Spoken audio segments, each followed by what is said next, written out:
ഈ India Pakistan conflict അത് സംബന്ധിച്ച കാര്യങ്ങളെല്ലാം ഇങ്ങനെ യൂട്യൂബിൽ നിറഞ്ഞു നിൽക്കുകയാണ്. അപ്പം അതുകൊണ്ട് തന്നെ അതിനെപ്പറ്റി ഇനിയും സംസാരിച്ചൊരു വീഡിയോ എടുക്കുന്നതിൽ ഒരു കാര്യവുമില്ല. പക്ഷേ സോഷ്യൽ മീഡിയയിലും കണ്ടു, ഇപ്പോൾ പത്രങ്ങളിലും കണ്ടു. ഈ വാർത്ത കണ്ടിട്ട് എനിക്ക് വല്ലാത്ത ഒരു വിഷമം തോന്നി. ഒരു ഒരു പ്രതിപക്ഷ നേതാവ് ഇങ്ങനെ പറയാമോ? പ്രതിപക്ഷ നേതാവല്ല, ഒരു രാഷ്ട്രീയക്കാരൻ പോലും ഇങ്ങനെ പറയരുത് എന്നാണ് എൻ്റെ ഒരു സാധാരണ മനുഷ്യനായ എനിക്കുള്ള ഒരു അഭിപ്രായം. അദ്ദേഹം ചോദിക്കുകയാണ്, എത്ര വിമാനം നഷ്ടപ്പെട്ടു? ഒരു യുദ്ധത്തിൽ വിമാനം നഷ്ടപ്പെടും.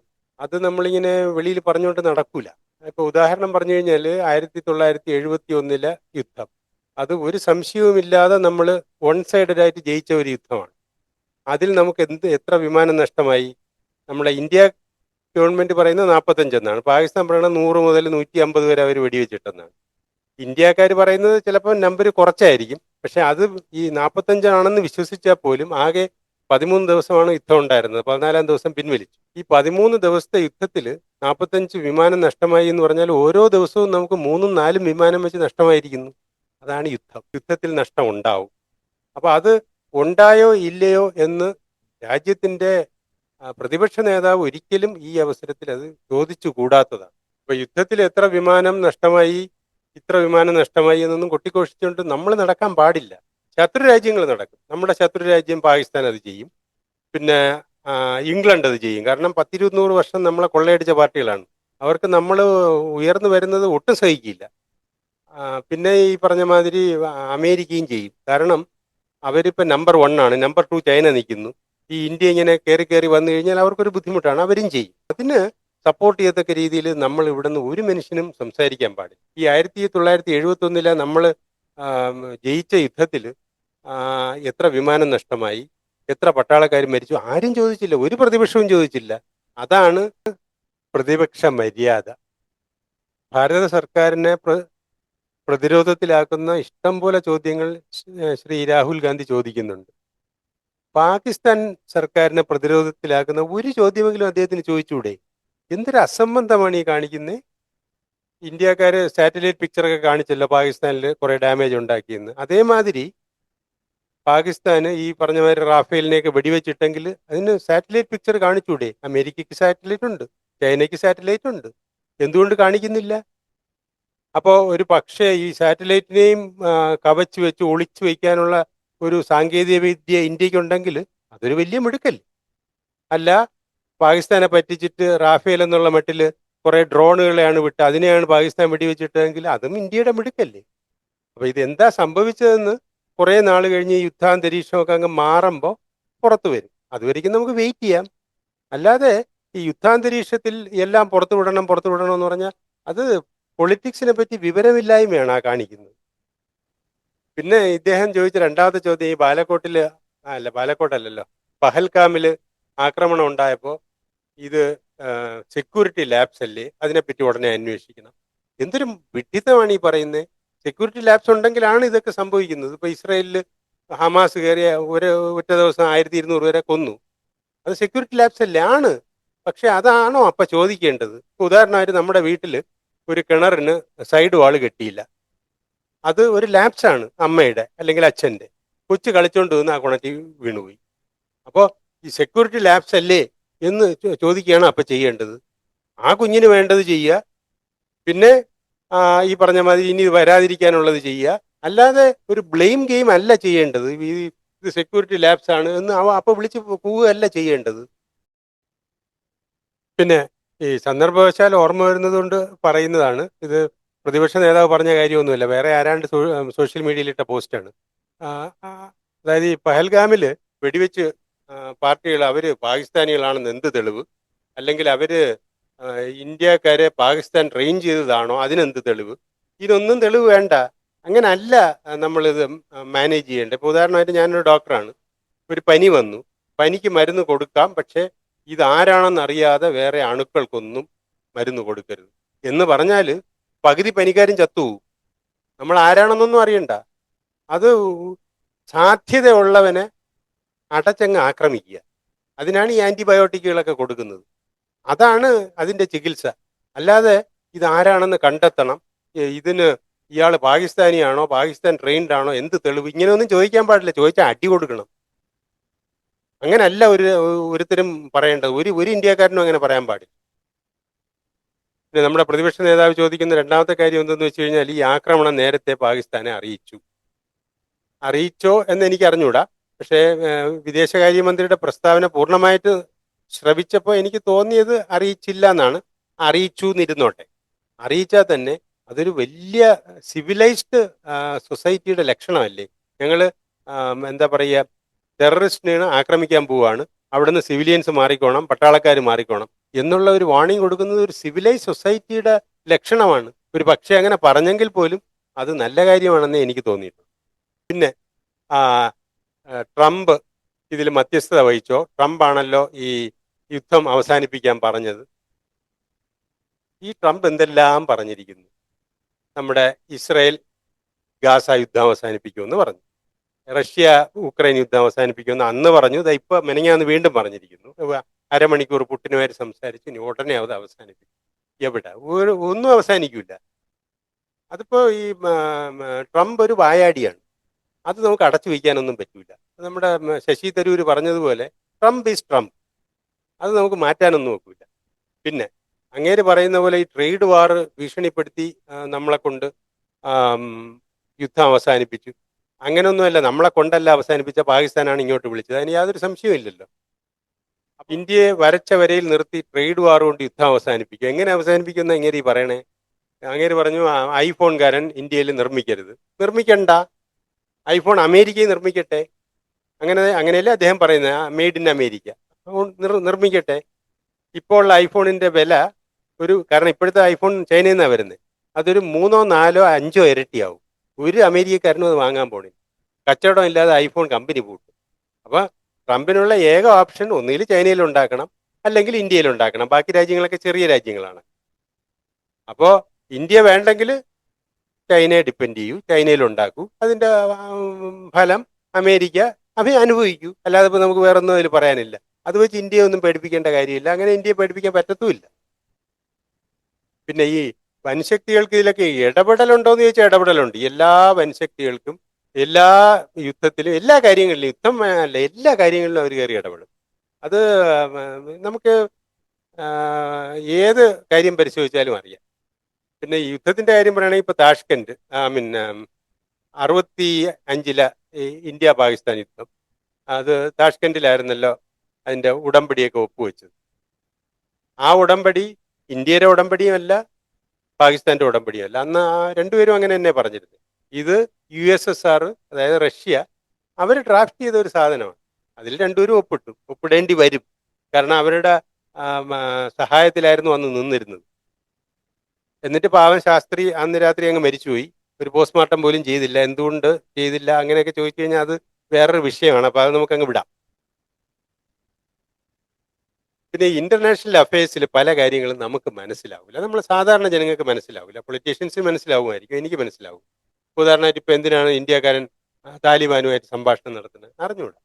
ഈ, ട്രംപ് ഇപ്പൊ സിറിയയിലും ഖത്തറിലും ഒക്കെ പോയി ഡാൻസ് കളിച്ച് നടക്കുന്നു. എന്തിന്? അറിഞ്ഞൂടാ. ഇപ്പൊ ഉദാഹരണമായിട്ട് ഖത്തറിൽ 8 ഇന്ത്യക്കാരെ വധശിക്ഷയ്ക്ക് വിധിച്ചിരുന്നു. നമ്മുടെ ഇവിടെ കേരളത്തിൽ എല്ലാം ഈ പാലസ്തീൻ അനുകൂല പ്രകടനം നടത്തുന്നുണ്ടല്ലോ. നമ്മുടെ പാലസ്തീൻ്റെ എല്ലാ നേതാക്കളും ഖത്തറിലാണുള്ളത്. അപ്പോൾ ഞങ്ങൾ ബായി ആണെന്നും പറഞ്ഞ് ഇവരൊരു ഡെലിഗേഷൻ ചെന്ന് എന്തുകൊണ്ട് പറഞ്ഞില്ല? പറഞ്ഞിട്ട് കാര്യമില്ല, അവർ മൈൻഡ് ചെയ്യില്ല. ഇങ്ങനെ ഇവിടെ ഇവന്മാർ കിടന്ന് ചാടുന്നതൊന്നും അവർക്ക് യാതൊരു ഐഡിയയും മൈൻഡും ഇല്ല. ഈ ഇലക്ഷന് സ്വന്തം വോട്ടിന് വേണ്ടിയിട്ട് ചെയ്യുന്ന കുറേ ഉടായ്പകൾ, അത്രേ ഉള്ളൂ. പക്ഷേ ഇന്ത്യ ഗവൺമെന്റ് അവരെ ഈ 8 പേരെയും മോചിപ്പിച്ചു. എങ്ങനെ? ആർക്കും അറിയില്ല. അതെനിക്കറിയണം, അത് ഉടനെ വെളിപ്പെടുത്തണമെന്ന് പറഞ്ഞു കഴിഞ്ഞാൽ വെളിപ്പെടുത്താൻ പറ്റൂല. ഇന്റർനാഷണലി എന്ത് എഗ്രിമെന്റുകളാണ് ഉണ്ടാകുന്നതെന്ന് അങ്ങനെ വെളിപ്പെടുത്താൻ ഒക്കൂല. കാരണം ഈ ഒരു എഗ്രിമെന്റ് തീരുന്നില്ല, ഇനി അടുത്ത എഗ്രിമെന്റ് വേറെ വരും. അപ്പൊ നമുക്ക് ഇന്റർനാഷണൽ ആയിട്ട് ചെയ്യുന്ന പല കാര്യങ്ങളും നമ്മുടെ ഈ പേഴ്സണൽ സീക്രട്ട് എന്ന് പറഞ്ഞ പോലെ ഒളിച്ചു വെക്കേണ്ടി വരും. പിന്നെ ഈ ലൈൻ ക്രോസ് ചെയ്തിട്ട് നമ്മുടെ ഇന്റർനാഷണൽ ബോർഡർ വിത്ത് പാകിസ്ഥാൻ അത് നമ്മൾ ക്രോസ് ചെയ്തിട്ടില്ല, ക്രോസ് ചെയ്യാതെയാണ് അറ്റാക്ക് ചെയ്തത്. അപ്പോൾ ഏതോ ഒരു വാട്സപ്പുകാരൻ പറയുന്ന കേട്ട് അങ്ങനെയാണെങ്കിൽ ഒരു പാകിസ്ഥാൻ പറയുന്നുണ്ടല്ലോ അവരുടെ ഏരിയയിൽ കയറി അവരുടെ ഒരു ഭടനെ പിടിച്ചുകൊണ്ട് വന്നു. സംഗതി ശരി, ഇന്ത്യയിലെ ഒരു BSFകാരനെ അവർ പിടിച്ചുകൊണ്ടുപോയി. അവർ ഈ ഹമാസ് ടൈപ്പിൽ അതിനെ വെച്ച് ബാർഗെയിൻ ചെയ്യാനായിട്ടാണ് ഉദ്ദേശിച്ചത്. അപ്പോൾ ഇന്ത്യക്ക് ഒരു പാകിസ്ഥാനിയെ വേണം. ഇത് അവിടെ കയറി തന്നെ പിടിച്ചോണ്ട് വന്നത്, സംശയമൊന്നുമില്ല. പാകിസ്ഥാൻ പറയുന്നത് കറക്റ്റുമാണ്. പക്ഷേ ഇന്ത്യക്ക് ഓപ്പണായിട്ട് അത് അക്സെപ്റ്റ് ചെയ്യാൻ പറ്റുമോ? വേറൊരു രാജ്യത്തിന്റെ അകത്ത് കയറി ഞാൻ ഒരാളിനെ പിടിച്ചോണ്ട് വന്നു, അപ്പൊ അത് പറയൂല. ഉടനെ അതിന്റെ യാഥാർത്ഥ്യം വെളിയിൽ കൊണ്ടുവരണം എന്നൊക്കെ പറഞ്ഞു കഴിഞ്ഞാൽ എന്താണ്? ഇവർക്ക് പൊളിറ്റിക്സിനെ പറ്റി ഒന്നും അറിഞ്ഞൂടാ, അത്രേ ഉള്ളൂ. ഇത് ആരാണ് പറഞ്ഞതെന്ന് എനിക്ക് അറിഞ്ഞൂടാ, ഞാൻ എവിടെയോ ഒരു വാട്സപ്പിൽ കണ്ടതാണ്, അതുകൊണ്ട് അതും കൂടെ ഞാൻ പറഞ്ഞെന്നുള്ളൂ. പിന്നെ എന്തുകൊണ്ട് യുദ്ധം നിർത്തി? നമുക്ക് പാകിസ്ഥാനെ ഒന്ന് അടിച്ച് പാഠം പഠിപ്പിച്ചിട്ട് നിർത്തിയാൽ പോരായിരുന്നു? യുദ്ധം ഈ പറയുന്ന മാതിരി കളി സംഭവമൊന്നുമല്ല. ഇത് വലിയ നഷ്ടവും ജീവനാശവും ഉണ്ടാക്കുന്നു. 1971 നമ്മൾ വളരെ സുന്ദരമായിട്ട് ജയിച്ച യുദ്ധമാണ്. പക്ഷേ നമുക്ക് നഷ്ടപ്പെട്ടത് 2500 മുതൽ 3000 ഭടന്മാരാണെന്നാണ് ഇന്ത്യ തന്നെ പറയുന്നത്. അതിന്റെ അർത്ഥം എന്താ? 13 ദിവസത്തിൽ 2500 3000 എന്ന് പറഞ്ഞാൽ ഓരോ ദിവസവും 200 250 ആളുകൾ മരിച്ചു, 250 ഭടന്മാർ മരിച്ചു. മൊത്തമല്ല, ഓരോ ദിവസവും 200 250 ഭടന്മാർ മരിച്ചു. അതുകൊണ്ട് എപ്പോ യുദ്ധം നിർത്താമോ അപ്പം നിർത്തണം. ഇപ്പൊ ഗവൺമെന്റും പാകിസ്ഥാനിൽ നിന്ന് യുദ്ധം നിർത്താൻ ഒരു അഭ്യർത്ഥന വന്നപ്പോൾ അപ്പം നിർത്തിയത് വളരെ കറക്റ്റ്. കാരണം നമുക്ക് നഷ്ടമേ ഉണ്ടാവാൻ പാടില്ല, എന്നാൽ നമ്മൾ അവരെ വേണമെങ്കിൽ അവരുടെ ഏത് ഭാഗവും അടിക്കും എന്നുള്ളൊരു ഭീഷണി നമുക്ക് കൊടുക്കാനും പറ്റി. അത്രയും മതിയാവും. അല്ലാതെ ഈ ഒരു യുദ്ധവും ആർക്കും ജയിക്കാൻ പറ്റൂല. ഇപ്പം ഇസ്രായേലിൽ ഗാസയിൽ ജയിക്കുന്നുണ്ടോ? റഷ്യ ഉക്രൈനിൽ ജയിക്കുന്നുണ്ടോ? വിയറ്റ്നാമിൽ അമേരിക്ക ജയിച്ചോ? അഫ്ഗാനിസ്ഥാനിൽ ജയിച്ചോ? ഈ ജയിക്കാനൊന്നും നോക്കൂല. അതുകൊണ്ട് എത്ര വേഗം നിർത്തുമോ അത്രയും വേഗം നിർത്തും. നമ്മുടെ ഒരു ഒബ്ജക്റ്റീവ് ഉണ്ടാവണം. ആ ഒബ്ജക്റ്റീവ് എപ്പോൾ ഫുൾഫിൽ ചെയ്ത് അപ്പം നിർത്തുക. അല്ലാതെ ഇതിൽ ജയം പിടിച്ചെടുക്കൽ അതൊന്നും ഇനി ഇപ്പോഴുള്ള യുദ്ധത്തിൽ നടക്കുന്ന കാര്യങ്ങളാണ്. പിന്നെ ഈ എലക്ഷൻ ജയിക്കാൻ വേണ്ടിയിട്ടുള്ള ഒരു പരിപാടിയാണ് ഈ യുദ്ധം. ഇങ്ങനൊന്നും പറയരുത്. 2019 കുറെ ജവാന്മാരെ അവര് സബറ്റാജ് ചെയ്ത് കൊന്നില്ലേ, 10-40 പേരെ. അപ്പൊ അത് എലക്ഷൻ ജയിക്കാൻ വേണ്ടിയിട്ട് നമ്മൾ വിട്ടുകൊടുത്തതാണെന്ന് പറഞ്ഞു കഴിഞ്ഞാൽ അങ്ങനെ പറയാനേ പാടില്ല. ഈ ഒരു മിനിമം ഒരു ഒരു ഒരു സിവിലൈസ്ഡ് അപ്രോച്ചെങ്കിലും വേണ്ടേ? ഈ 1971 യുദ്ധം ശ്രീമതി ഇന്ദിരാഗാന്ധിക്ക് എലക്ഷൻ ജയിക്കാൻ വേണ്ടിയിട്ടാണ് ഈ 3000 പേര് മരിച്ചത്, 45 വിമാനം നഷ്ടമായതെന്ന് പറഞ്ഞു കഴിഞ്ഞാൽ അങ്ങനെ ആരും പറഞ്ഞിട്ടില്ല. അതാണ് പ്രതിപക്ഷത്തിന്റെ ഒരു എന്താ പറയുക, വിവരം. മിനിമം ഒരു വിവരം വേണം. ഇപ്പോ 2019 എലക്ഷൻ ജയിച്ചതിൽ യുദ്ധത്തിൽ പങ്കുണ്ടോ എന്ന് ചോദിച്ചാൽ ഉണ്ട്. 1971 യുദ്ധം ജയിച്ചത് കൊണ്ടാണ് 1972 സകലമാന നിയമസഭയും, അതായത് നമ്മുടെ വെസ്റ്റ് ബംഗാൾ ഉൾപ്പെടെ കോൺഗ്രസ് ജയിച്ചത്. പക്ഷെ അതിന് വേണ്ടി ഇത് ചെയ്യുന്നതല്ല. യുദ്ധം ഒരു സക്സസ്ഫുൾ ആകുമ്പോൾ അതിന്റെ ആഫ്റ്റർ എഫക്റ്റ് ആയിട്ട് ഇത് വരുന്നതാണ്. അല്ലാതെ ഈ ഇലക്ഷൻ ജയിക്കാൻ വേണ്ടി യുദ്ധം ചെയ്തതല്ല. ഇന്ദിരാഗാന്ധിയും അതിനുവേണ്ടി ചെയ്തതല്ല, ഇപ്പോഴത്തെ നമ്മുടെ മോഡിയും അതിനുവേണ്ടിയൊന്നും അല്ല ചെയ്തത്. ഇത് ചെയ്തു കഴിഞ്ഞാൽ അതിന്റെ പ്രയോജനം അവർക്ക് വന്നിട്ടുണ്ട്, അതിന് സംശയമൊന്നുമില്ല. പിന്നെ യുദ്ധത്തിനുള്ള ഒരു മെയിൻ പ്രോബ്ലം എന്ന് വെച്ച് കഴിഞ്ഞാൽ ഒരു എക്കണോമിക് ഡൗൺഫോളാണ്. അത് എല്ലാ യുദ്ധത്തിനും സംഭവിക്കും. ഈവൻ 1971 യുദ്ധത്തിലും അത് കാര്യമായി സംഭവിച്ചു. ഇന്ദിരാഗാന്ധിക്ക് അത് കഴിഞ്ഞുള്ള സമയങ്ങളിൽ അഫ്കോഴ്സ് വേറെ ഒരുപാട് പ്രശ്നങ്ങളുണ്ടായിരുന്നു. അലഹബാദ് വിധി, അല്ലെങ്കിൽ സഞ്ജയ് ഗാന്ധിയുടെ കയ്യിലിരിക്കുന്ന വേണ്ടാതനങ്ങൾ ഒക്കെ ഉണ്ടായിരുന്നെങ്കിൽ പോലും സാമ്പത്തിക മാന്ദ്യം ഒരു പ്രധാന ഘടകമായിരുന്നു. ആ സാമ്പത്തിക മാന്ദ്യം വരാൻ കാരണം നമ്മുടെ യുദ്ധമാണ്. യുദ്ധത്തിൽ എന്തുമാത്രം നഷ്ടം ഉണ്ടാവുമെന്നറിയാം. ഒരു ഒരു ഒരു വിമാനം വീണാൽ തന്നെ എത്രയോ കോടിയാവും. അങ്ങനെയുള്ള 10-40-50 വിമാനം വീഴുന്നു, എത്രയോ ആളുകൾ മരിക്കുന്നു. പിന്നെ ഇതുകൂടാതെ ആ ബംഗ്ലാദേശിൽ നിന്നുള്ള സകലമാന സാധനങ്ങളും ആൾക്കാരും ഇങ്ങനെ വലിഞ്ഞു കയറിയില്ലേ, അതിനെ തിരിച്ചു വിട്ടില്ല. നമ്മൾ ഈ 93,000 പട്ടാളക്കാർ കീഴടങ്ങിയ ഒരു യുദ്ധമാണ് 1971. അവരെ തിരിച്ചു കൊടുക്കുന്ന ആ സിംല കരാറിൽ ശരിക്കും പറഞ്ഞാൽ നമ്മൾ ഏതാണ്ട് ഏകപക്ഷീയമായിട്ട് അങ്ങ് വിട്ടുകൊടുക്കുകയായിരുന്നു. നമുക്ക് എന്തെല്ലാം കാര്യങ്ങൾ അതിൽ ഇപ്പോൾ മിനിമം ഈ അഭയാർത്ഥികളെ മുഴുവൻ തിരികെ എടുക്കണമെന്നെങ്കിലും നമുക്ക് പറയാമായിരുന്നു. അപ്പൊ ഞാൻ പറയാൻ വന്നത്, ഈ ഒരു യുദ്ധസമാനമായ ഒരു സാഹചര്യത്തിൽ എല്ലാവരും രാജ്യത്തിന്റെ കൂടെ നിൽക്കുക. ഉദാഹരണമായിട്ട് തരൂര് അമേരിക്കയിൽ പോയി നമ്മുടെ പൊസിഷനൊക്കെ എക്സ്പ്ലെയിൻ ചെയ്യണമെന്ന് വിചാരിച്ചു. അപ്പൊ അവര് ചോദിക്കുകയാണ്, നിങ്ങളുടെ സ്വന്തം പാർട്ടിയുടെ നേതാവിനെ പോലും നിങ്ങൾക്ക് കൺവിൻസ് ചെയ്യാൻ പറ്റുന്നില്ല, പിന്നെ നിങ്ങൾ ഈ അമേരിക്കയിൽ വന്ന് എന്തോന്ന് കൺവിൻസ് ചെയ്യാൻ പോണു എന്ന് പറഞ്ഞാൽ ആകെ ചമ്മി നാറിയില്ലേ? ആ ഒരു പൊസിഷൻ ഇങ്ങനെ ഉണ്ടാക്കി കൊടുക്കാൻ പാടുണ്ടോ നമ്മുടെ പ്രതിപക്ഷ പാർട്ടിയുടെ നേതാവ്? ചൈനയും പാകിസ്ഥാനും ഒന്നും ഒരിക്കലും നമുക്കൊരു ഫ്രണ്ട് ആവാൻ പറ്റൂല. ഈ ചൈനയ്ക്ക് അവരുടെ കച്ചവടം, എക്കണോമിക്, കാരണം അവർ ഭയങ്കരമായിട്ട് ഗ്രോ ചെയ്യുന്ന ഒരു എക്കോണമിയാണ്. അത് ഞാൻ പിന്നെ ചൈനയിൽ പോയ വിവരങ്ങൾ പറയുമ്പം പറയാം. അവർക്ക് കച്ചവടം ചെയ്യണം. അപ്പൊ അതിനാണ് ഈ പറഞ്ഞ മാതിരി ആ നേപ്പാളിൽ റോഡ് വെട്ടുന്നു, പിന്നെ പാകിസ്ഥാനിലോട്ട് റോഡ് വെട്ടുന്നു. ഇതെല്ലാം ഈ എന്താ പറയുക, കച്ചവട സാധനങ്ങൾ മൂവ് ചെയ്യാൻ വേണ്ടിയിട്ടാണ്. അല്ലാതെ പാകിസ്ഥാനെ സഹായിക്കാനൊന്നുമല്ല. അതാ ഇപ്പോൾ ഈ യുദ്ധം വന്നല്ലോ. ഈ പാകിസ്ഥാന് IMF-ൽ ലോണൊന്നും എടുക്കണ്ട, ഞങ്ങൾ കുറേ കാശ് തരാമെന്ന് ചൈന പറഞ്ഞോ? പറയൂല.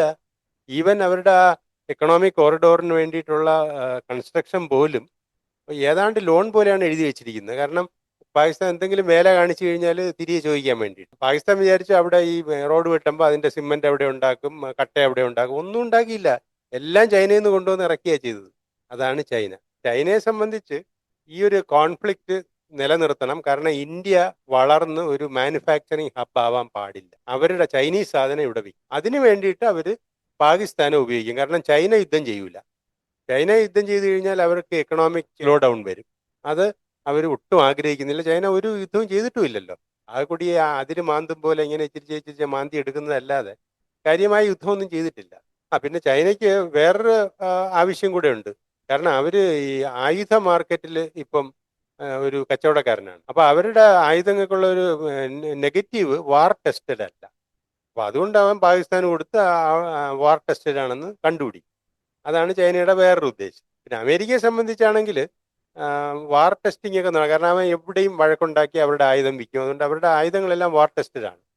അത് ചൈനയെക്കാളും കൂടുതൽ വിൽക്കുകയും ചെയ്യും. പക്ഷെ ഇപ്പം അമേരിക്കയ്ക്ക് പെട്ടെന്ന് ഒരു ഇന്ത്യയോട് ഒരു ദേഷ്യം വന്നിരിക്കുന്നു യുദ്ധം കഴിഞ്ഞിട്ട്. അപ്പോൾ എനിക്ക് തോന്നണത്, ശരിയാണോ എന്ന് അറിഞ്ഞൂടാ, എനിക്ക് തോന്നണത് അവരുടെ ഈ ഇംപെനിട്രബിൾ ആയിട്ടുള്ള ഏതോ സംഭവങ്ങൾ നമ്മുടെ മിസൈലുകളൊക്കെ ചെന്ന് പെനിട്രേറ്റ് ചെയ്തിരിക്കും. അത് മൂടി വയ്ക്കുന്നതിൻ്റെ ഒരു ഒരു ഒരു ധൃതിയാണ് അവിടെ കാണുന്നതെന്നാണ് എനിക്ക് തോന്നുന്നത്. എന്തോ ആയിക്കോട്ടെ, തരൂര് പറഞ്ഞതുപോലെ രാഷ്ട്രമുണ്ടെങ്കിലേ രാഷ്ട്രീയമുള്ളൂ.